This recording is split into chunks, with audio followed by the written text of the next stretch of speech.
Bismillahirrahmanirrahim. Starting with the name of the God who is most bountiful and beneficial in the world. Rabbi Zidni Ilma. आज हम chapter start कर रहे हैं, वो chapter number 1, ठीक है। चैप्टर नंबर 1 का नाम है क्वाड्रेटिक इक्वेशन, ठीक है। पहले तो हमें ये पता होना चाहिए चैप्टर है क्या, ठीक है। फिर आगे देख लेते हैं कि इस चैप्टर में क्या है। चैप्टर नंबर 1 है क्वाड्रेटिक इक्वेशन। पहले भी आपने पढ़ा होगा, ठीक है। क्वाड्रेटिक इक्वेशन होती क्या है? लीनियर इक्वेशन होती है, क्वाड्रेटिक इक्वेशन होती है, पॉलिनोमियल्स होते हैं, वगैरह वगैरह। क्वाड्रेटिक इक्वेशन क्या है? इक्वेशन तो उसको कहते हैं ना कि कोई भी वैल्यूज जिनके दरमियान में इक्वालिटी का, इक्वल का या बराबरी का साइन यूज हो रहा हो, उसको कहते हैं इक्वेशन। अब क्वाड्रेटिक क्या है? ऐसा कोई भी वैल्यू जो लिखी हो जिसके अंदर वेरिएबल जो कि अननोन वैल्यू होती है, जिसे हम कॉमनली यूज करते हैं एक्स वाई जेड, ठीक है। जो अननोन वैल्यू है उसकी मैक्सिमम पावर होनी चाहिए 2। जब पावर मैक्सिमम 2 होगी उसको हम कहते हैं क्वाड्रेटिक इक्वेशन है, ठीक है। अगर मैं लिख दूं डेफिनेशन इसकी लिखी होगी फर्स्ट पेज पे, डेफिनेशन है इसकी ये 15 बट नो वेरी, ठीक है। चलो देख लेते हैं क्या है इसकी standard form ax² + bx + c = 0। Variable इधर डेफिनेटली x है, x की पावर 2 फिर x की पावर 1, यहां पर x नहीं है, दैट मींस x की पावर 0 है, ठीक है। अब अगर मैं a b c आपको शायद कंफ्यूज कर रहे हो, मैं इसको आसान अल्फाज में लिख दूं 2x² + 3x + 1 = 0। यानी a इधर 2 आ गया, b 3 है, c 1, ठीक है। तो ये हमारे पास हो जाएगी क्वाड्रेटिक इक्वेशन जिसमें हाईएस्ट पावर जो है वो वेरिएबल की हाईएस्ट पावर 2 है। 2 से ज्यादा बड़ी पावर नहीं हो सकती और 2 से छोटी भी नहीं हो सकती क्वाड्रेटिक इक्वेशन, ठीक है। 2 से छोटी ही होगी, 1 होगी। 1 वाला अगर मैं लिखूं वो है 2x + 1 = इधर कोई पावर नहीं है, दैट मींस 1 है। 1 पावर इसको कहते हैं लीनियर इक्वेशन, ठीक है। अब अगर पावर 2 है तो इसको हम कहते हैं क्वाड्रेटिक इक्वेशन। अब ये वाली एक फॉर्म एक और बनती है क्वाड्रेटिक इक्वेशन, इसको हम कहते हैं कि स्टैंडर्ड फॉर्म है, जिसमें x की पावर 2 हो, x की पावर 1 हो और x की पावर 0 भी हो। नेक्स्ट अगर हम देखें तो नेक्स्ट में हमें सिंपल जो वैल्यू मिलती है वो होती है 2x², उसमें x वाली टर्म नहीं होगी, +1 = 0। ये भी क्वाड्रेटिक इक्वेशन है। ये जो फॉर्म है इसको हम कहते हैं ये pure form of quadratic equation, यानी कि खालिसतन प्योर है, इसमें लीनियर वाला फैक्टर ही नहीं मौजूद, ठीक है। तो ये हो जाएगी प्योर जिसमें x की पावर 1 वाली टर्म नहीं होगी, सिर्फ x² की होगी।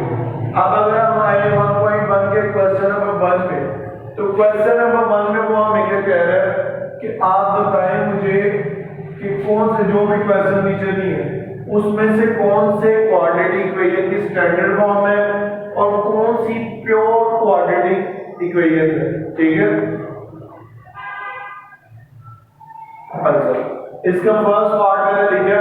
अच्छा, ये सारे जो पार्ट हैं ये हमें क्वाड्रेटिक इक्वेशन वाली फॉर्म नहीं दी हुई, हमें पहले क्वाड्रेटिक इक्वेशन बनाना है इसको, और जब बन जाएगी तो हम देख के बता देंगे। अगर तो x की पावर 1 वाली टर्म हुई तो हम कहेंगे ये हमारे पास स्टैंडर्ड है। अगर तो x की पावर 1 वाली टर्म नहीं हुई तो ये हम कहेंगे प्योर क्वाड्रेटिक इक्वेशन है। तो सॉल्यूशन स्टार्ट करते हैं। क्या होगा, x को मल्टीप्लाई कर देंगे हम, मल्टीप्लिकेशन है, सिंपल मल्टीप्लिकेशन ऑफ 2 ब्रैकेट्स। क्या होगा, पहले इसको इन दोनों के साथ करेंगे, फिर 7 को इन दोनों के साथ। तो अगर मैं इसको इस तरह से लिख दूं, पहले x को x - 3 के साथ लिख दिया, अब +7 भी मल्टीप्लाई हो तो उसको भी मैंने x - 3 के साथ मल्टीप्लाई कर दिया =-7 वैसे। अब नेक्स्ट स्टेप में x को पहले इन दोनों के साथ मल्टीप्लाई करके अलग लिख दिया, 7 भी मल्टीप्लाई हो तो उसको भी मैंने अलग लिख दिया। अब मल्टीप्लाई कर देते हैं x * x, चूंकि x है ये भी x है, बेसिस सेम है, पावर्स दोनों की 1 माने तो पावर्स हमारे पास ऐड हो जाएंगी। जब पावर ऐड होगी तो 1 + 1 हो जाएगा 2, ठीक है। x को x से किया तो x² आ गया। x को जब -3 से करूंगा तो -3x ही आ जाएगा, इस पर कोई फर्क नहीं पड़ेगा क्योंकि x और x जब बेसिस सेम हो तो पावर हमारे ऐड हो जाती है।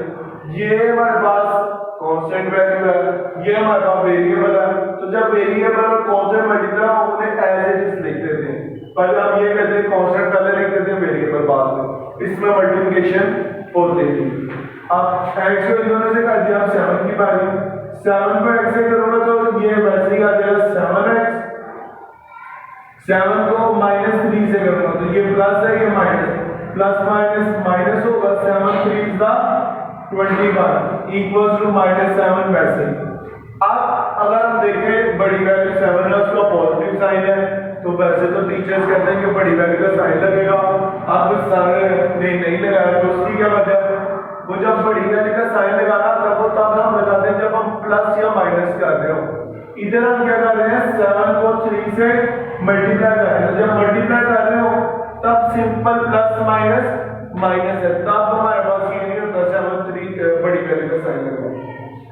अब अगर हम देखें इस टर्म को किधर ले जाते हैं, x स्क्वायर माइनस, ये अभी वैसे उठा देते हैं, -3x प्लस 7x -21, ये -7 जब इस साइड पे आएगा तो +7 हो जाएगा इक्वल्स टू 0, जब सारी वैल्यू इधर आ जाए तो 0 रहेगा।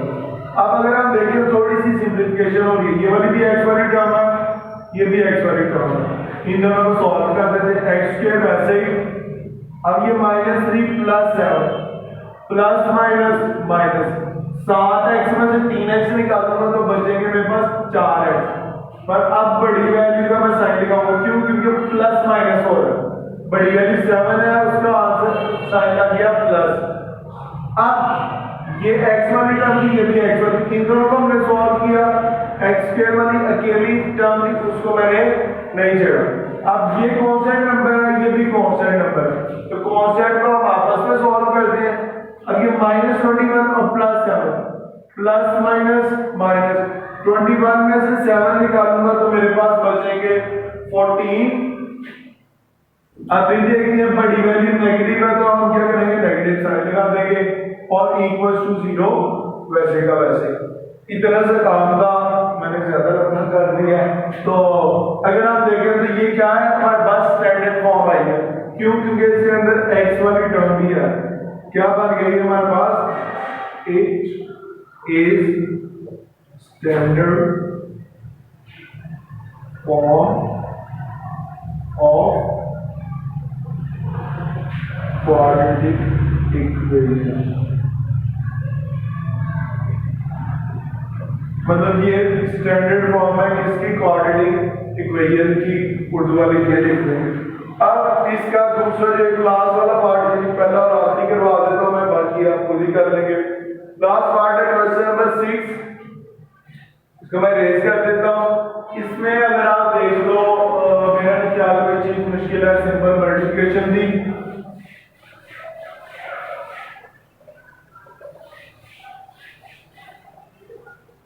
क्वेश्चन नंबर 6 में मेरा सा थोड़ा सा उसने वैल्यू बढ़ा दी है, तो मैं वो भी मैं कर देता हूं। वो क्या है हमारे पास, x+1 और x+2 प्लस x+2 और x+3 equals to 12x equals to 25/12। अच्छा, अब इसको हमने सॉल्व करना है, ये भी सॉल्व कर लेते हैं, कोई मुश्किल नहीं है, सिंपल एलसीएम ले लें, देखते हैं क्या करें। इसके 2-3 मेथड है, मेरे ख्याल में एलसीएम वाला मैंने तरीका बताया वो बड़ा इजी सा है, तो देख लेते हैं वो क्या दोबारा एलसीएम का तरीका बताता हूं। दूसरा जो तरीका है मैं सिर्फ वर्बली बता देता हूं।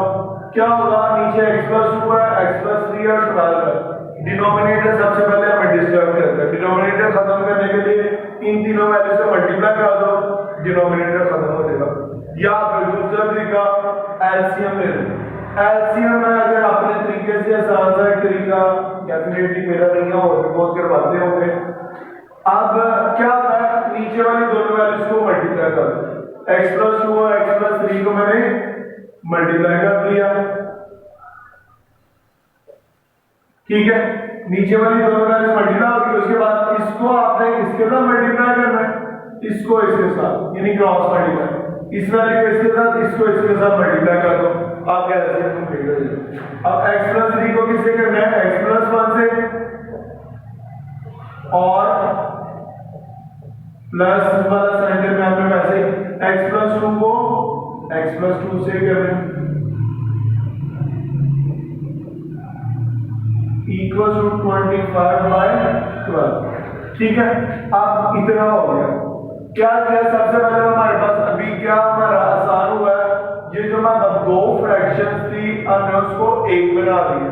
ठीक है, अब ये जो एक फ्रैक्शन है उसको भी खत्म कर लेंगे, वो कैसे करेंगे देख लेते हैं। फिलहाल 25/12 वैसे ही आ जाएगा, नीचे हमारे पास x plus 2 into x plus 3 वैसे ही आ गया।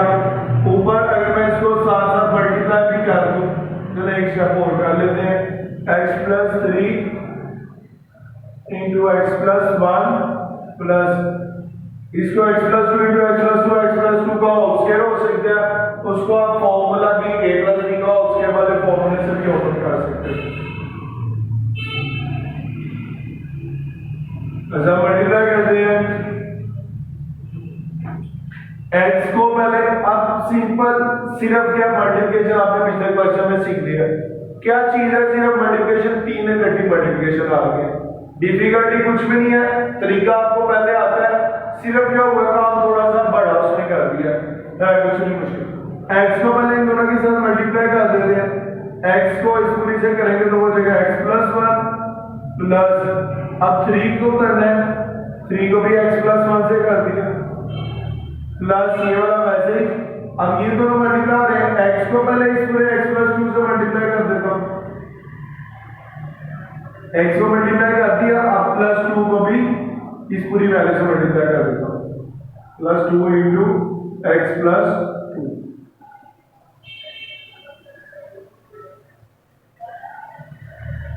नीचे भी ऐसे ही मल्टीप्लाई कर देते हैं, x को पहले इस पूरे के साथ x into x plus 3 plus 2 into फिर x प्लस 3 इक्वल टू 25/12।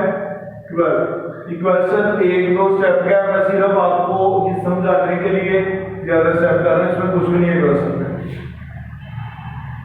ठीक है, अब x को जब मैं x से मल्टीप्लाई करूंगा, मैंने पहले बताया था बेसिस सेम है, पावर हमारे पास ऐड है, ये भी x है ये भी x है, तो पावर ऐड होगी तो 1 + 1 पावर हो जाएगी 2। अब ये प्लस वाला वैसे ही x को जब 1 से मल्टीप्लाई करूंगा वो हो जाएगा मेरे पास 1x। ठीक है, नेक्स्ट आ जाते हैं प्लस, अब 3 को x से करूंगा तो वो आ जाएगा 3x प्लस प्लस प्लस 3 को 1 से करूंगा तो 3 आ गया, प्लस आ गया, ये पूरा खाता हो गया। अब इसको आ जाता है, फिर x को x से करूंगा तो x स्क्वायर आएगा, प्लस x को 2 से करूंगा तो 2x बनेगा। x2 होता है ऐसे तो अगर देखें, पर हम चूंकि कॉन्सेप्ट पहले लिखे वेरिएबल बात हो गई, प्लस x को x से किया x प्लस x को 2 से किया 2x। अब प्लस 2 को x से करूंगा तो फिर 2x, प्लस 2 को 2 से करूंगा तो 4, 2 को x से किया 2x प्लस 2 को 2 से करूंगा तो 4। नीचे देख लेते हैं, x को x से किया तो x स्क्वायर प्लस x को 3 से किया तो 3x आ गया, प्लस 2 को x से किया 2x प्लस 2 को 3 से किया तो 6, 2 3 का 6 हो गए। ये 25/12 वैसे ही आ गया। ये मैं सारा प्रोसीजर इसलिए डिटेल में एक्सप्लेन कर रहा हूँ क्योंकि आगे वाला जो क्वेश्चन है उसमें ये चीजें नहीं मैंने करनी, मैंने मल्टीप्लिकेशन डायरेक्ट कर देनी है। आगे सिर्फ जो नेक्स्ट चीज होगी जैसे फैक्टराइजेशन है या जैसे कंप्लीटिंग स्क्वायर है उस पर मैंने ज्यादा फोकस करना है। ये मल्टीप्लिकेशन इधर ही मैं आपको डिटेल में बता रहा हूं। और नेक्स्ट आ जाते हैं इधर, अब देखें x स्क्वायर वाली टर्म ये है और एक x स्क्वायर वाली टर्म ये है। x स्क्वायर को x स्क्वायर के साथ सॉल्व करना है, x स्क्वायर और ये भी plus x square, x square plus x square ये होगा हमारे पास 2x स्क्वायर। कोई इधर साइन नहीं है तो इसका मतलब इसका कोएफिशिएंट 1 है, इसका कोएफिशिएंट कुछ नहीं लिखा तो 1 है, तो 1x² प्लस 1x² को 2x² हो गया।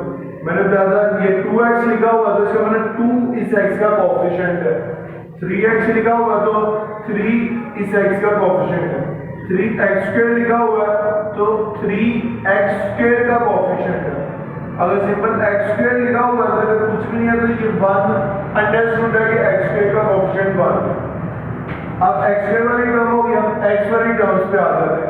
x वाली टर्म में बस 4 होगी, 1x प्लस 3x, 1x और 3x हमारे पास होता है 4x, मतलब 1 में 3 को ऐड कर दूंगा तो 4x हो जाएगा। यानी यहाँ पर 1x पड़ा हुआ है, बाकी 3x पड़े हुए हैं, जब मैं सारों को इकट्ठा कर दूंगा तो वो 4x हो जाएगा। ये वाला हो गया हमारा 4x, ये सारा जो है। आप इधर आते हैं, ये 2x है, ये भी 2x है, इसको ऐड कर दूंगा तो ये भी क्या हो जाएगा हमारा 4x, 2x बड़ा 2x इकट्ठा कर दिया तो 4x हो गया। अब ये एक 4x था और एक 4x ये पड़ा हुआ, इन दोनों को भी इकट्ठा कर दिया तो 4 और 4 8 हो गया। ये 4x प्लस 4x 8x हो गया, ठीक है, आसान है। Plus 1x plus 3x 4x, फिर आगे टर्म आ गई x वाली 4x plus 2x 6x, 6 plus 2 8x आ गया, आपको जैसे ही लगे। अब कांस्टेंट टर्म रह गया जो x के बगैर 3 प्लस 4, 3 प्लस 4 हमारे पास होता है 7 डिवाइडेड बाय, अब देखिए नीचे क्या, नीचे x² एक ही है तो x² वैसे ही आ जाएगा, प्लस x वाली टर्म 2 है, 3x प्लस 2x 3x और 2x 5x हो जाएगा, जमा 6 जो है वो वैसे इक्वल टू 25/12 वैसे। अब हम आसान से एग्जाम करेंगे, इसको इसका मल्टीप्लाई मतलब क्रॉस मल्टीप्लाई भी करते हैं इसको, और दूसरा ये इधर डिवाइड हो रही है वैल्यू, इधर आकर मल्टीप्लाई हो जाएगा, बाद इधर डिवाइड हो रहा है इधर आकर मल्टीप्लाई हो जाएगा, वो जो डिनोमिनेटर वाला खाता है वो भी खत्म हो जाएगा, सारा हमारा क्वेश्चन भी सॉल्व हो गया। कर देते हैं, ये इधर आकर मल्टीप्लाई हो रही है इधर आकर, तो 12 इंटू बाकी सारी वैल्यू ऐसे 2x² plus 8x plus 7 equal to 25 ऐसे इंटू ये वाली वैल्यू आ जाएगी x² प्लस 5x प्लस 6, ठीक है। अब 12 को 2 से मल्टीप्लाई करूंगा तो ये बन जाएगा मेरा 24x² प्लस 12 को 8 से करूंगा तो ये बनना चाहिए मेरे पास 96x, सिर्फ 12 को 2 से किया 24x² वैसे, 12 को 8 से किया 96x वैसे, 12 को 7 से करूंगा तो बनना चाहिए मेरे पास 84, ठीक है, इक्वल टू 25 को x² से करूंगा सिंपल 25x² आ जाएगा, प्लस 25 को 5 से करूंगा तो 125x आ जाएगा, ये मल्टीप्लिकेशन है सिंपल आप कर सकते हो, 25 को 5 से मल्टीप्लाई करो 125 को 25 को 6 से करोगे तो वो 150 आ जाएगा, ठीक है। अब आप देखिए इधर भी सर x² x और कांस्टेंट है, इधर भी x² x और कांस्टेंट है, हम सारी वैल्यूज को एक साइड में कन्वर्ट कर देते हैं, तो ये वाली वैल्यू में सारी उधर को लेके जा, ये वाली वैल्यू वैसे ही आ गई 25x² प्लस 125x प्लस 150, ये इस साइड वाली वैल्यू वैसे ही, ये वाली वैल्यू जब दूसरी साइड पे जाएंगी तो इनके साइन चेंज होंगे, ये साइन कुछ नहीं है तो प्लस है, प्लस 24 इधर आएगा तो माइनस 24x² प्लस 96x इधर आएगा तो माइनस 96x प्लस 84 इधर आएगा तो माइनस 84। अब फिर वही चीज x² को x² के साथ सॉल्व कर दें, 25x² आपके पास 25x² से बराबर ये चीज आप ले लो, 25 टाइम पड़ी हुई है, 24 टाइम्स आपने निकाल ली तो बाकी आपका कितनी बचेगी 1 टाइम्स, तो आपका x² कितना होगा 1x², 125x है माइनस 96 है, तो 125 चीजों में से आप 96 माइनस कर देंगे तो आपके पास बचने चाहिए 29।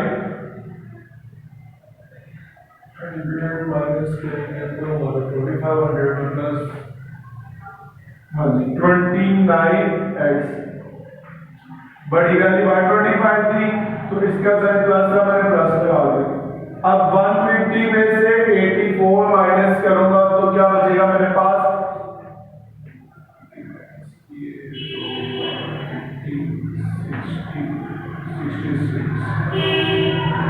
ठीक है। ये 150 है, ये भी 84 यानी कांस्टेंट है, कांस्टेंट को आपस में सॉल्व कर दिया। ये भी x शेयर वाली टर्म है, x भी है, कांस्टेंट भी है, तो हम इसको क्या कहते हैं कि ये standard form of quadratic equation है। अगर इसमें x वाली टर्म ना आती तो हमने कहना था ये है,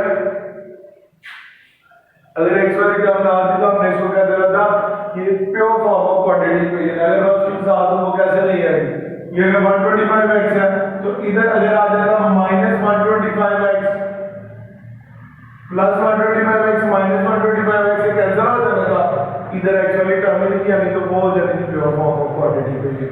तो इसमें कोई भी डिफिकल्टी नहीं है, आप माशाल्लाह से ब्रिलियंट है, 10th क्लास में पहुंच गए हैं तो ये आपके लिए मुश्किल नहीं होना चाहिए।